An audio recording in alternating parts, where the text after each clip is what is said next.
Flavored air is quickly becoming the leading alternative to vaping and smoking. And at the forefront of it all, wouldn't you know, my partners, Fume, helping you to break away from awful habits. This right here is an award-winning flavored air device. It will deliver great taste without any harmful chemicals. Instead of inhaling vapor, you will simply breathe in natural, non-toxic flavors, and it will satisfy your craving without the downside. By the way, if you like to keep your hands busy, I gotta tell you, you gotta feel this Fume thing. It's actually, I don't like setting this down, but maybe you're just looking to curb an urge. Fume's premium wood design is built for both flavor and function. The fidget features on this are really going to help you to relieve stress and help you stay focused. Over 500,000 people have already made the switch to Fume as part of their habit-changing journey. And if you're ready to try it for yourself, let me tell you, now's the time. For a limited time, if you order the Journey Pack using my code Chael, you will get a free Fume topper. Click the link.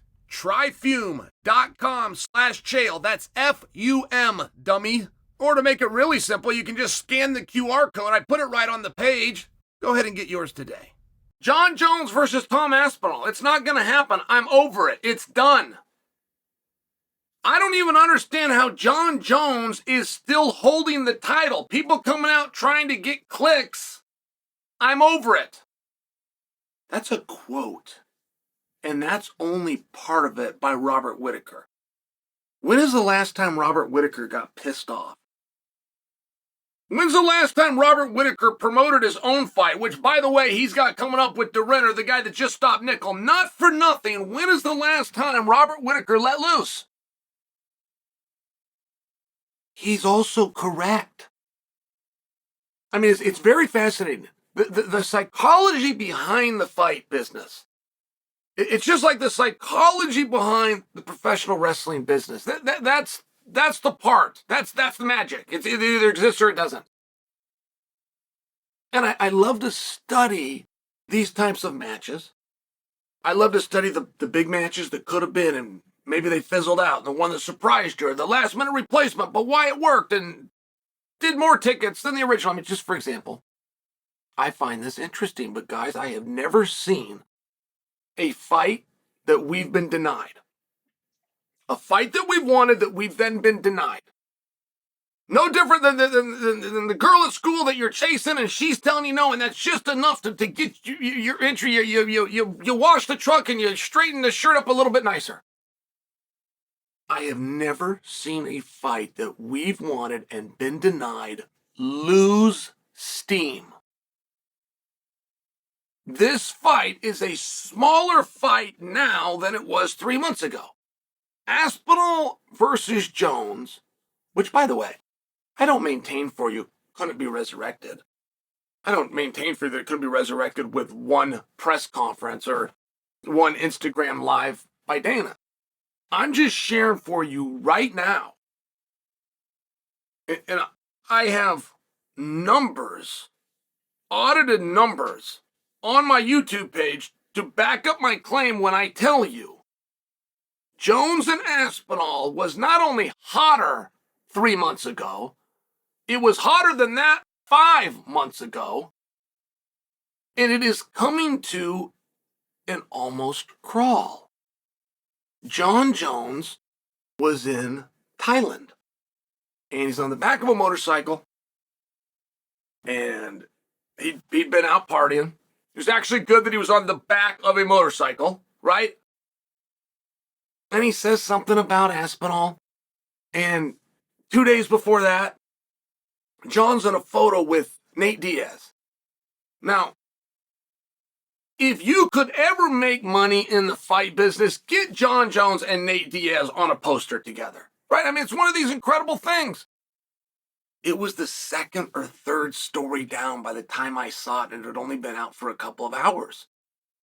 I could not believe how things had been cooling down. Now, I only look at it from this standpoint. I'm curious why. Like, what is the psychology as to why? I hypothesize that the fight to the masses is getting to the point where they're not positive they can get it. I hypothesize that the audience has to be a willing participant in the acceptance of a fight, but also in the game. Also in the foreplay of the fight, of the cat and mouse. And that the audience now feels left out. The audience now not knowing who the champion is. And you understand, there's not a huge risk right now. If Tom doesn't get the fight, at least in theory, Tom's next fight is for the championship. If Jones refuses the fight, at least in theory, Jones's next fight is for the championship. That's confusing. Robert Whittaker came out and said it. And Robert Whittaker, as a multiple-time world champion, has the right to an opinion as to who the champion should be. And he makes a very fair point. Says, I don't even know how he still got the belt. And he's not putting Jon down. He's not putting Jon's skills down. But every single fighter here, at the beginning, we take at their word. You can follow that back to the first UFC ever in 1993. We did not know how good these guys are. We do not know what a Kempo karate black belt looks like, if he's good in a fisticuffs. We don't know. So we just asked him. That's literally how the sport started. Hey, you weigh 260. This guy over here is 200, but you're a brown belt and he's a black belt. Can you beat him? Yeah, I can beat him. This guy raises his, said he can beat him. Great, put him in there. Let's find out who's right. I mean, it was the ultimate proving ground. We literally started taking guys at their word. Jon Jones' most recent word in a recently deleted tweet is, I won't say I'm retired, but I'm doing other things. Okay, but do you understand? Do you understand? Now, I'm going under USADA rules. Now, I realize USADA is no longer the authoritative body. But under USADA rules, for you to retire or for you to unretire, just so you're aware of this, was a word. You could go to the media and you could say, I'm retired. You could finish a fight right there with Joe Rogan and thank everybody. Tell him, here's your hat, what's your hurry? And if a guy comes in the back to try to get you to piss in a cup, you could refuse to do it and you could not be blamed for running from a test. You would be out of the pool. Now, if you try to play that game, just so that you're aware, you will not be allowed to fight until you re-enter and sit for 60 days. Now, I'm going back to an old rule, but this actually got tested. It got tested on a show called UFC Tonight. Chael Sonnen and Kenny Florian were the hosts, and Conor McGregor came on, red hot, and says, I'm retired. He did not mean it.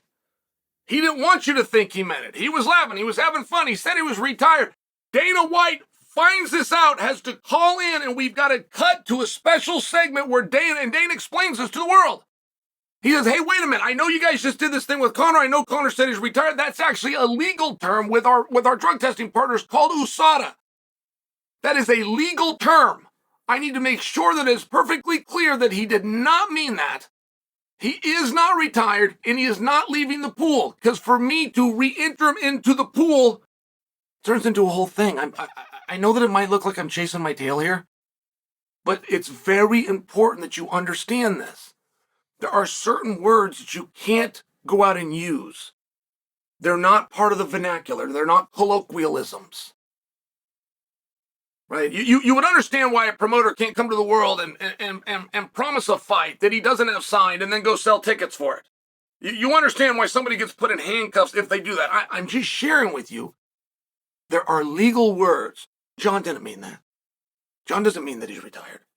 I'm speaking to the idea that he chose to use the word, and then Robert Whittaker's looking at it and saying, how do you still got a belt around this guy? And if you do got a belt around this guy, how does he not have an upcoming fight? If he's got a belt and another guy's got a belt, at a minimum, we know that they're going to compete with each other, right? I'm summarizing Robert Whittaker, but he makes a perfectly good point. What do we know about the interim championship? Well, not a whole lot. I know that Colby Covington won it, never got beat, woke up one day and was no longer the interim champion. I don't actually know a ton about it, but we have agreed as a community that an interim champion, at a minimum, is the number one contender. We have all always agreed if we have an interim champion, we don't now go ask the promoter who the interim champion is going to fight. We don't have to. We can just go ahead and print it. Whoever is the interim champion will fight the undisputed champion, and we know that that's true. Because without even saying it, the penalty for the undisputed champion is the belt will come off him and the interim champion automatically moves up, which is the last thing anybody would ever want or let happen in their own career, which is why it's a foregone conclusion, which is what Whitaker's talking about. And he's right. I mean, I'm having a hard time making sense of this as well. And I'm not coming out and saying, strip Jon. What I'm coming out and I'm trying to bring to your attention, if you're a father, if you're a fighter, if you're aspiring to be a father of a fighter or a fighter that wants to be a world champion, do not look at what Jon Jones did, copy it, and think you're going to get the same result. Don't think at 37 years old, changing weight classes, spotting some guy some pounds, being on the back of a moped in a different country, not knowing if you're going to fight or not, and when you do come back, you're going to come back against a guy 10 years younger than you and 28 pounds bigger than you. Don't think that that's just going to go well. But as much as people want to tease and prod Jon right now, do not be surprised if at that moment, when his music hits the speakers, which, by the way, he will walk last, as great as you think Tom is, Tom's going to be in the ring waiting for Jon. And do not be surprised if in that moment, if we went to DraftKings and we could freeze that moment in time, do not be surprised if you and the rest of the community doesn't have Jon Jones as the favorite.